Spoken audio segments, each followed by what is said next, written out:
Hi, this is Al Greene, and it's good to be here together with you. And in fact, I brought my new album along, and I'd like to play a few cuts out of it, see if you like it.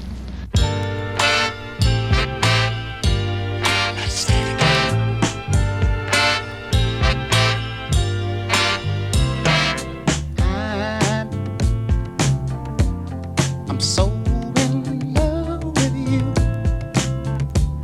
Whatever you want to do is alright with me. 'Cause you make me feel so brand new. And I want to spend my life with you.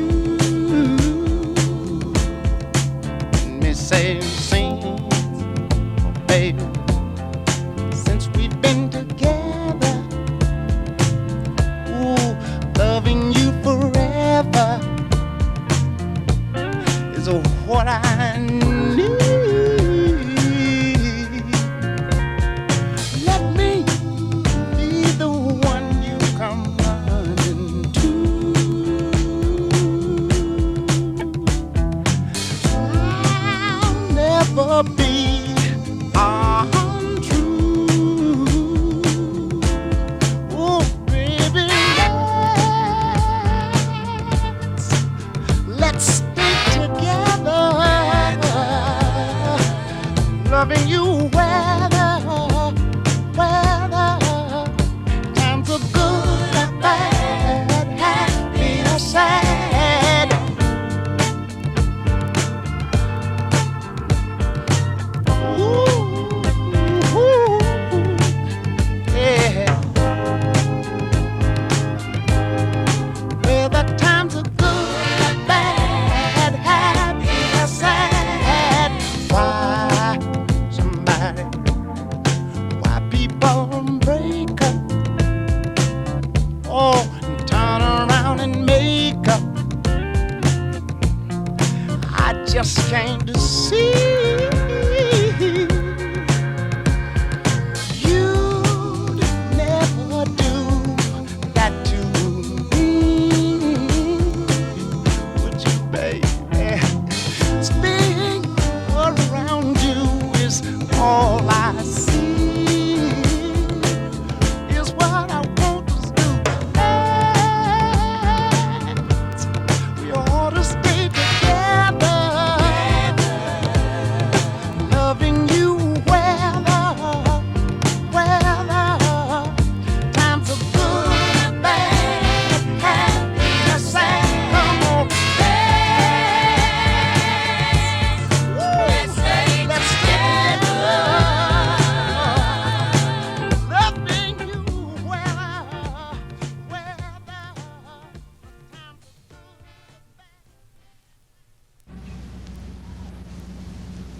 Well, it feels crazy.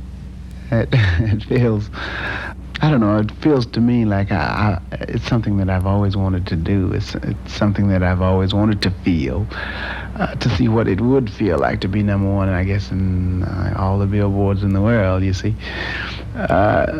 Like Backup Train, as you know, was my first single.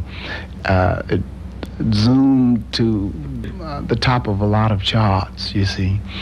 And I had nothing under all of that hot air, you know, that had put me in such a high position in the air, you see. So when the walls of Jericho came tumbling down, I came with it, you see. And then I started again at high, and for 3 years I worked and I recorded and I worked some more, and I worked some more. And I started writing for myself because I thought that I could say what I wanted to say better than, just as well as anyone else if I tried. And this, you know, began the whole trend of music in reference to myself, you see, because if you play all of the records to me, one by one, as I recorded them, you'll hear the difference, you know, up to today. Well, it makes you feel good. I was sitting in a barber shop a little while back in New York, and the people that were coming into the barber shop would all, not all, but say 4 times out of 5 times they would play Let's Stay Together and dance, and then they would talk about the fellow that's singing the music and had no idea that I was sitting right over there. And I was just listening to the things that they were saying, and some of them were quite amazing, believe me.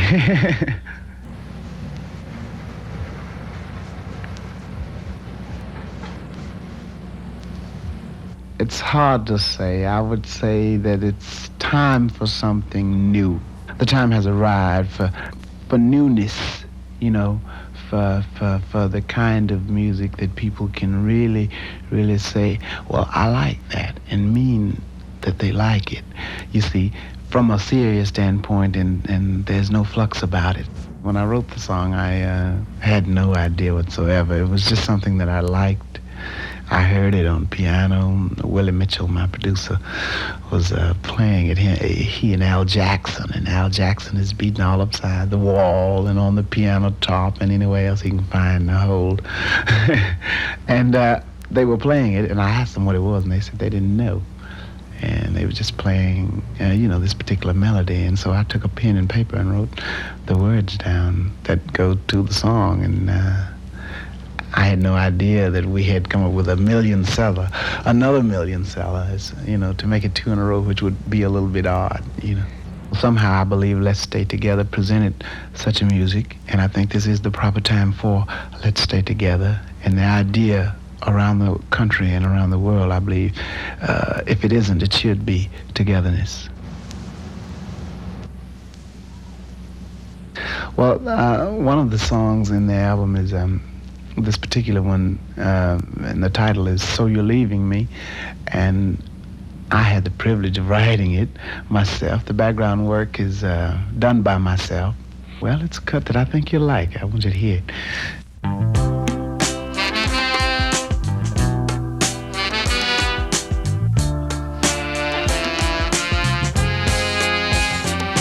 So you're leaving me today just because of what they say.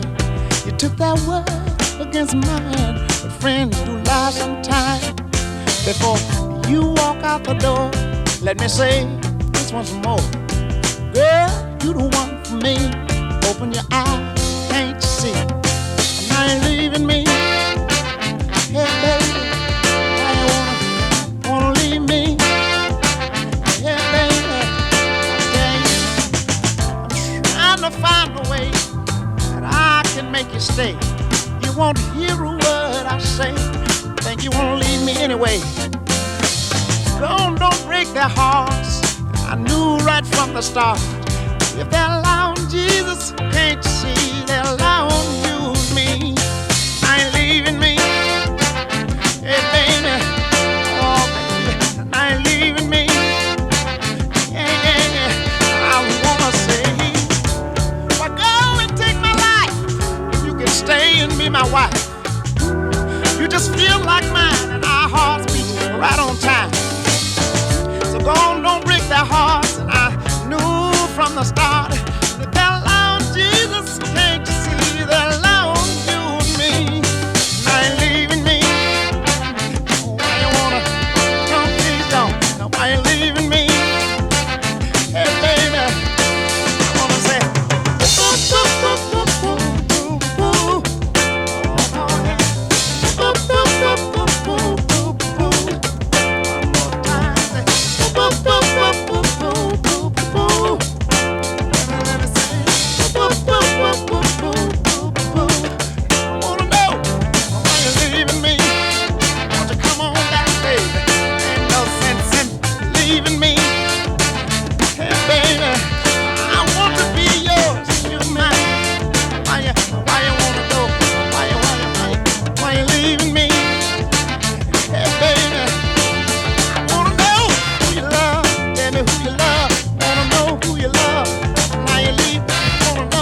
That was So You're Leaving Me, cut from my new Let's Stay Together album that we've just released, and I hope you liked it.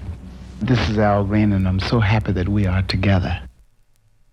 I paid quite a few dues. I have to say that I've done all of the things that the other people done. We only have one country to deal with in reference to the music business, and I think all of us at some time or another make the same rounds in the music business, and that goes in reference to places too, you see. And I work some of the terrible joints, I work some of the nicer places, and you can just say that, hey, I guess you've been through it all. You just come to the point where it's not unusual, you know. But then again, if you work someplace that's really exceptional, it's not unusual. So, you know, you just swell to the idea of being where you are. Oh, most definitely, most definitely. I can say that there have been times when I've played for people that they didn't have time to listen to what was going on. So they had a tendency to, you know, not care very much about what was happening on stage, you see, because the most interesting thing to them was what was happening there, you know, in reference to themselves. And they have a tendency sometimes to be misunderstanding, you see. And then there are points when they become rude, you see. But then again, if you've dealt with this type of thing before and you know how to coordinate yourself to these things, you know, you just skip right on by that just like it's nothing, you see, because that's part of show business. Well, in reference to myself, I would say that I've spent at least 6-7 years, you see. Because when I first started, I decided to stop singing spirituals, you see, and go into the pop music, and I gave myself about 5 years, you see, because I had no idea how difficult it would be, you see. So I said, well, okay, in 5 years, I should have made some kind of mark in that time. But then I find that I've spent 7, maybe, and I guess that's good timing if you can say that I'm there, you know. I have nothing to say pro or con to that because I don't like to push the fact of what is, but then again, I have nothing against the fact if it is. So like I don't walk around saying, well, hey, you know, I'm a star, I'm a superstar, what have you, like some of the other entertainers that I have run into can do, and oftentimes do, you see. I just appreciate the fact of people liking my music. And I want to get to the point where, you know, you don't have to be concerned with money or anything like that. You just want to write, you want to compose and make good music and hope that people like it. That's the best, I believe. This is a cut from the album that I wrote when I was trying to find out something within myself, and it was in reference to something that was actually going on in my life, and I wrote this one Sunday evening. It's a thing called "What Is This Feeling?"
Right.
And I guess this is from the fact that a lot of black people in this country are terribly religious, you see, and they have a strong religious background where most of them participate in religious ceremonies, especially on Sunday and what have you, and therefore all of the kids, which is maybe the generation that I'm in, or the older generation, somewhat older than I, but all of the kids have the same type of background, I believe. This church starting into church, going to Sunday school and this type of thing. This is how this type of thing come about because, there are so many people that are. I'm quite religious, in fact. And this is the upbringing of myself and most of the stars. And I'm talking about Ray Charles. You can just pick out any one that started in spirituals, and I guess this is a good background because it turns out a lot of good people. Well, for one thing, I believe that I sing like I am. I just sing Al Green. I can't sing anything else. The reason maybe the reason I sing soft is because maybe my personality is that way, you see, and I talk that way. So the overtones that the church singing gives me today is the feeling. There's a terrible amount of feeling that goes on in church, and all of this comes alive in me and is alive in me. And I display it every time I try to open my mouth to sing.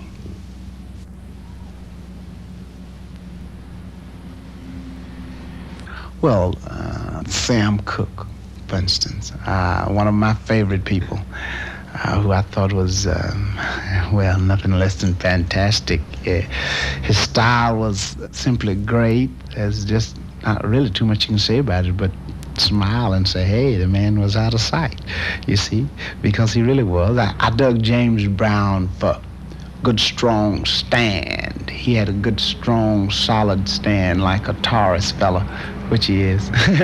And his music is sharp and snappy, and really, snappy like that, you see. And then I dug Jackie Wilson for voice style. He had good voice style, and his range was good, you see. And these are the three people that influenced me the most, I believe.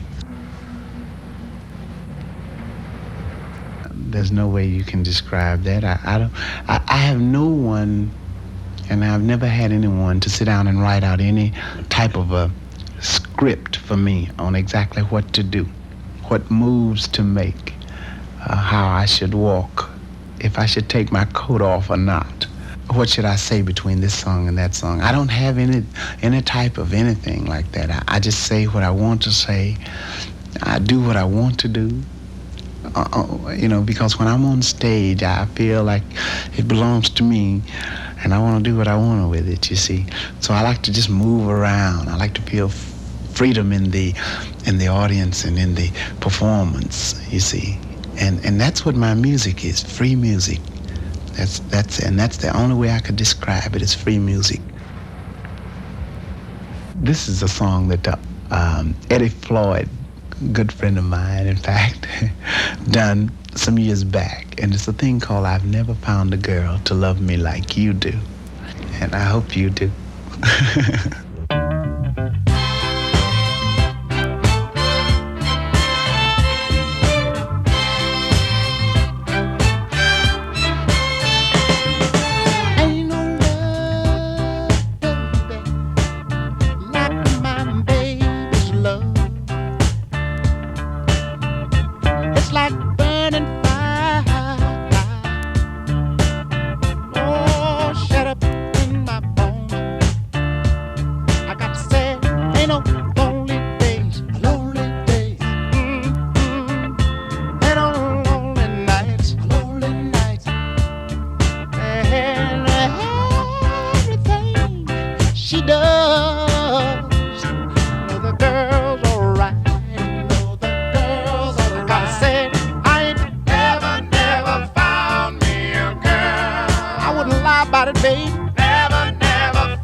Never, never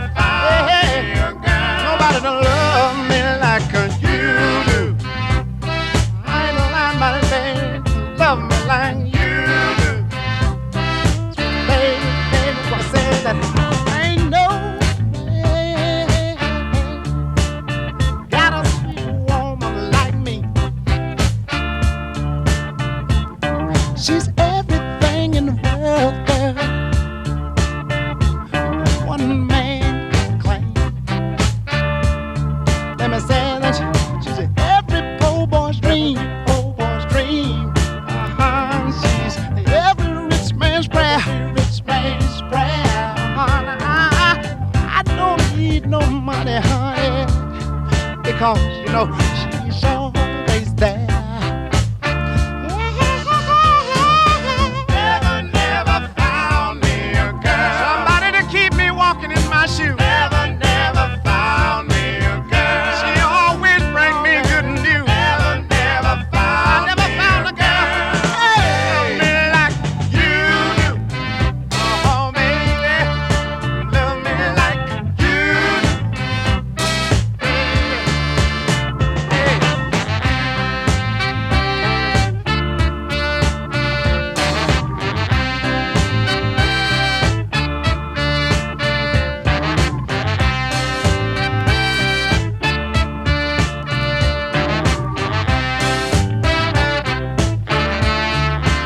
Here I stand with tears in my eyes, and I'm caught by total surprise. Never found me a girl. I ain't never found me a girl to love me like you do. Oh, sweet baby, to love me like you do. I never found a girl, yeah. Hey, baby, you do. You squeeze me tight, love me right. Oh, baby, you got me walking in my shoes. Yeah, you do. Make me feel, oh, you do. Make me feel good. Hey, baby, you do. I never, you never found a girl. I never found a girl. We changed the tempo a little bit, you know. We put a little more pep and zip into it. I think a little more stride into it, you know, and a little more basic funk, I guess. I hope you liked it. And this is Al Greene, and I'm so glad we're together. I guess I get my ideas from above. That's the only place I could get them from. I can't write every day. I wish I could write every day, because if I could write every day, then I'd sit down and write about 20 hit singles, you know, and I would sit back and relax and forget about it, you know. But I can't do that. I wish I could. I can only write when I feel that there's something to write about, from things happening, you know. And when I feel that there's something to write about, then I'll find myself always picking up the guitar, never knowing what to play. I just sit there and rock a while sometimes, you know, never having any idea. And finally something comes along. Yeah, I wrote I'm Tired of Being Alone about 5 o'clock one morning, you know, because I was dreaming about me singing this weird song, and I'd never heard that song before. And I woke up, and the reason I know I woke up because, well, I didn't know that song. I'd never heard that song, you know, and it kind of frightened me, you know. And I was singing these lyrics, I'm so tired of being alone. And I was wondering, where did that come from, you know? And so I got up and I took a pen and paper and my guitar and wrote it. And I guess I got done about 7:30 that morning, and I went back to sleep.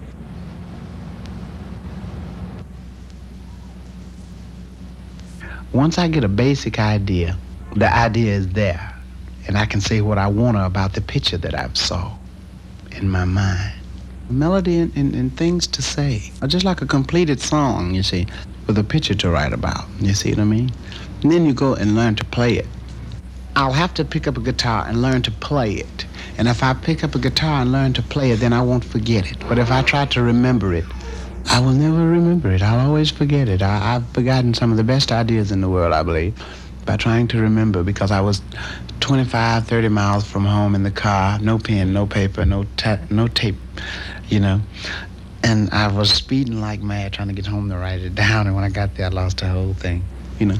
When I learn to play something, then I don't forget that very easy. Well, my guitar and I, Larry Lee, was in Columbus, Georgia one evening, and it was hot in the summer light, you know. And we were driving down the street in Columbus, Georgia, we were just getting off the plane coming into town, and we was passing by the Greyhound bus station. That might be strange, but here come this fine young lady off the bus, stepping down looking like a queen.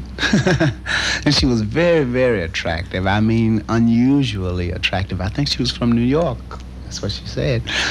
And really, and we both like standing up with our mouths open, saying, wow, look at here, And so when we got to the hotel, we found out what her name was, and we invited her to the show, and whatever.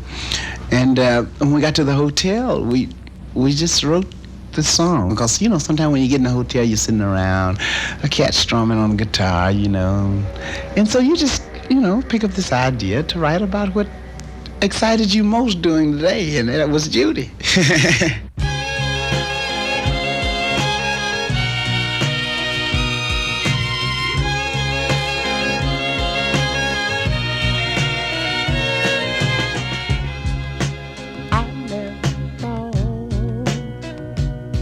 Dreams could happen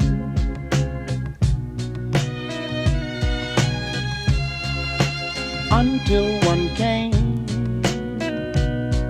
through for me.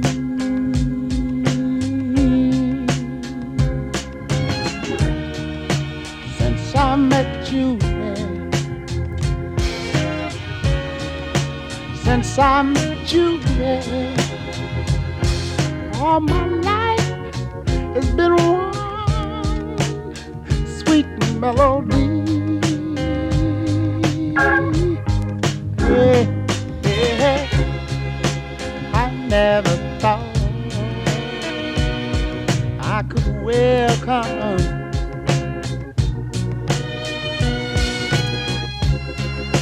two other arms as I do.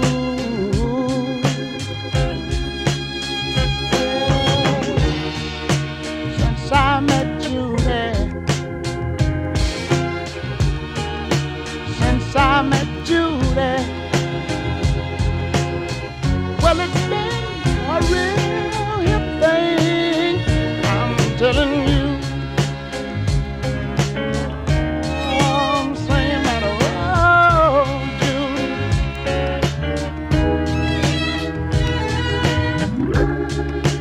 talking about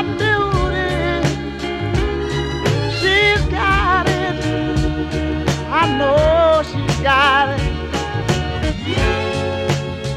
And a sweet little way means so much to me.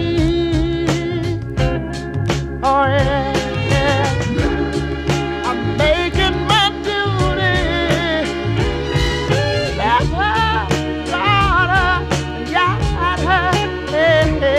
Hey. I'm gonna keep right here with me. Yeah. Now I find it hard to believe that I'm happy. Yeah. But all my pains and heartaches are all gone. I'm so glad I can tell the world. Since I met you, since I met you, well, my life has been one sweet song, and I won't be waiting long. And if you think I'm gonna leave her, man, you're wrong. You're wrong to me. I'm telling you, you're wrong. I love you. I pray that I do that.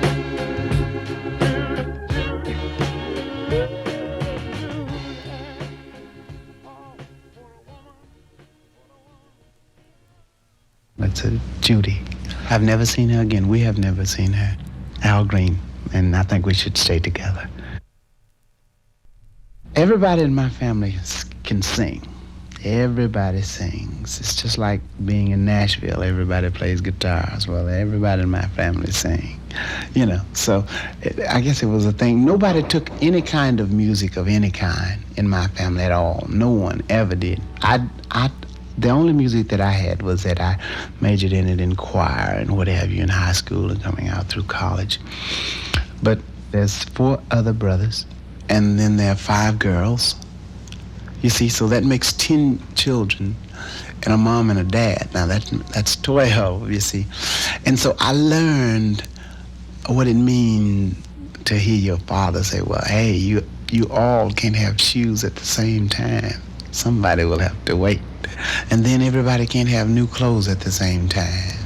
And so I learned what it is to wait, and I learned what it is to not have things, not have a lot of things that you might want. You see what I mean? Because like when I was a kid, I always wanted a bike, and I never did get a bike. I've never been the fella that always wanted some little thing. They always wanted to own a Cadillac, you see, which is a good illustration sometimes, you see. I didn't want a Cadillac. I was just as satisfied with a Buick as I was, anything else. That wasn't my great inspiration. So instead of this, I guess I went and bought a house, because I thought it would mean more in the long run. I had a lot of friends, over my shoulder saying, hey, man, it's about time for that new hog, isn't it? I said, well, okay, well, I tell you what, you go spend yours on a hog, and I'll drive my old raggedy Buick, and I'll buy this crib, this house,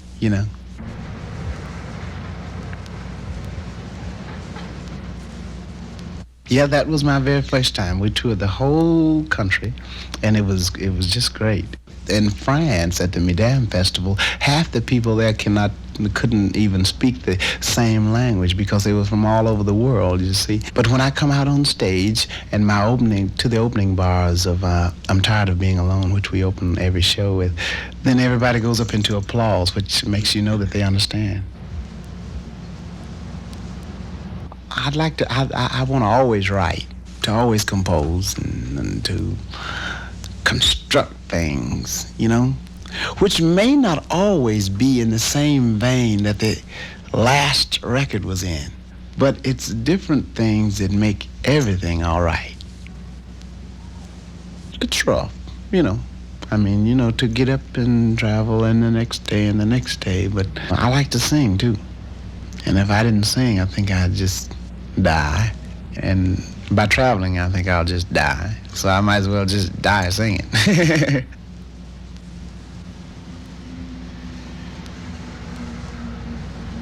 It's been my pleasure, believe me. And I'm glad that we could be together today.